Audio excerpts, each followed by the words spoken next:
जय भीम, नमो बुद्धाय मंडळी. कसे आहात सगळे? आज वर्षवासाचा 9वा दिवस. सवयीप्रमाणे सगळ्यात आधी सकाळी उठून मी पोरींचा आणि साहेबांचा डबा बनवून घेतला, कारण सगळ्यांचीच आपली सकाळची घाई असते. त्यानंतर माझे रोजचे दैनंदिन जीवनातले सगळे कामं वगैरे आटपून घेतले. त्यानंतर मुलगी आपल्या शाळेला निघाली आणि साहेब आपल्या ड्युटीवर. मग काय, माझं लहान वादळ आणि मी निवांत घरी. त्यानंतर आम्ही दोघींनीही आंघोळ करून घेतली आणि रोजच्या नियमाप्रमाणे बुद्धवंदना आणि पूजा करून घेतली.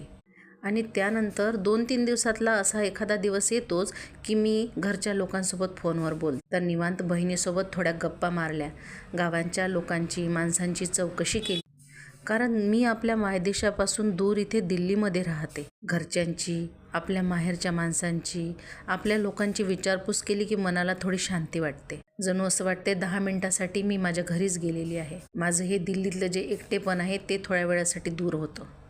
मंडळी, तसं हे शहर वाईट नाही, कारण या शहराने मला भरपूर असं काही दिलं. डोक्यावर छत दिलं, पैसा दिला, प्रसिद्धी दिली. महत्त्वाचं म्हणजे 16 वर्षापासून या शहराने मला आपलं करून घेतलं. सगळे म्हणतात की दिल्लीसारखं शहर चांगलं नाही, तिथलं वातावरण चांगलं नाही. पण माझ्या म्हणण्याप्रमाणे असं नाही. जिथे आपण चांगलं, जिथे आपला स्वभाव चांगला, तिथे सगळं जग चांगलं. बस एवढं आहे की आपल्या गावच्या मातीची सर इथे येत नाही. आपल्या गावच्या मातीतली ती शुद्ध हवा इथे नाही. गावच्या मातीतला तो मोकळा श्वास इथे शहरात घेता येत नाही.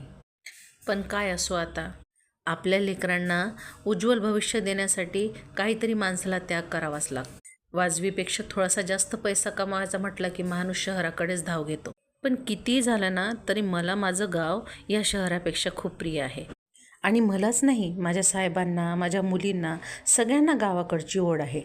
आम्ही सगळे वर्षातून एकदा गावाला जातो, पण त्या येणाऱ्या क्षणाची आम्ही वाट पाहत असतो की आम्हाला गावाला जायची संधी कधी मिळणार.